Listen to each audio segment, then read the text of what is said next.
Solve करूंगा।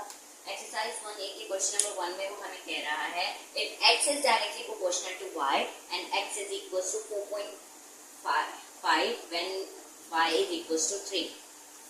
अब वो हमें कह रहा है और पहले पार्ट में कह रहा है and equation connecting x and y, कह रहा है कि हमें एक इक्वेशन निकालनी है जो x एंड y को कनेक्ट कर रही है। अब हम करेंगे पहले कुछ पार्ट जो होगा वो हम पार्ट 1 से पहले करेंगे ताकि वो मालूम हो सके कि ये पार्ट लाजमी है और इसे करना है। तो x is directly proportional to y, x is equal to a y। यहाँ पे ये वाला साइन प्रोपोर्शनैलिटी का है, ये वाला साइन प्रोपोर्शनैलिटी का है।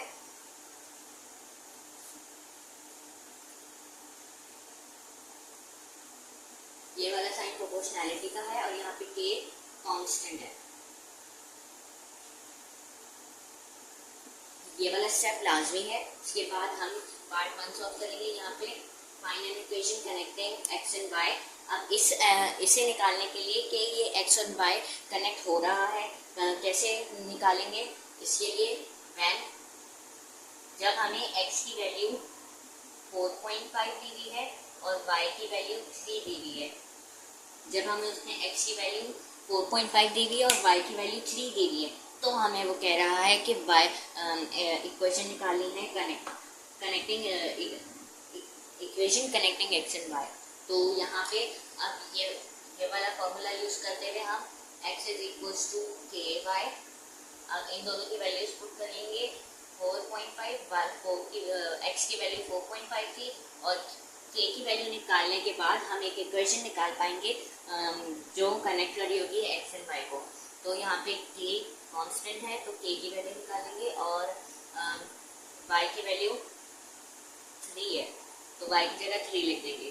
अब यहाँ पे लेफ्ट साइड वाला जो है 3 ये राइट साइड पे जाके डिवाइड हो जाएगा और ये नेसेसरी है, हमेशा लेफ्ट साइड वाला नंबर राइट साइड पे जाके डिवाइड होता है। तो यहाँ पे अब हम 4.5 को k से 3 से डिवाइड करेंगे तो 4.5 डिवाइड बाई 3 1.5 आ रहा है। हमें k की वैल्यू दी गई है 1.5। अब इसकी मदद से हम यहाँ पे k की वैल्यू रखेंगे x is equal to x is equal to 1.5 y k की जगह हमने 1.5 लिखा और ये हमारा पार्ट 1 का आंसर है। अब हम अपने पार्ट 2 की तरह पढ़ेंगे जिसमें वो हमें कह रहा है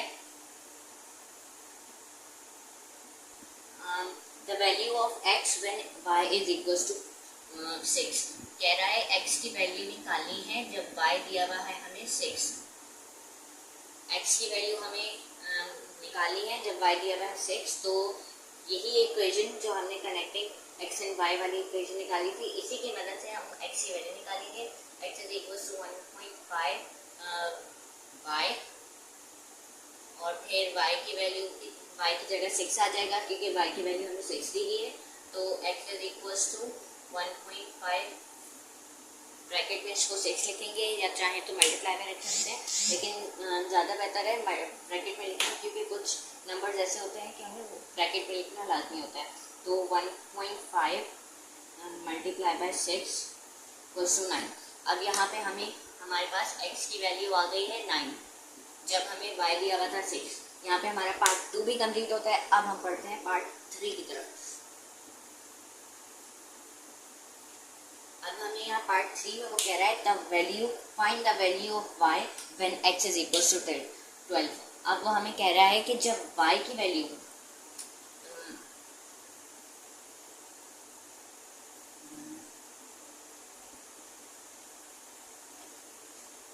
जब वो हमें कह रहा है कि y की वैल्यू हमने निकालनी है जब उसने हमें x की वैल्यू 12 दी हुई है।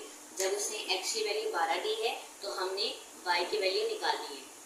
तो अब हम वही इक्वेशन यूज करेंगे x is equal to 1.5 y। अब x की जगह x की वैल्यू आ जाएगी 12 इक्वल टू 1.5 y।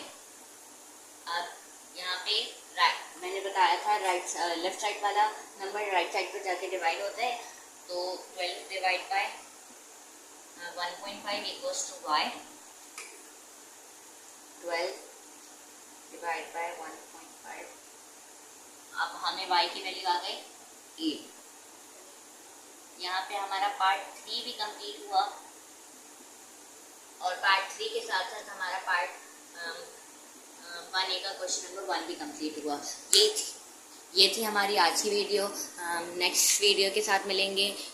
अगर वीडियो अच्छी लगी हो तो कमेंट कीजिएगा, लाइक करें और अगर इसी तरह की और वीडियो देखनी है तो सब्सक्राइब करें। टेक केयर, मस्त, अल्लाह हाफ़िज़।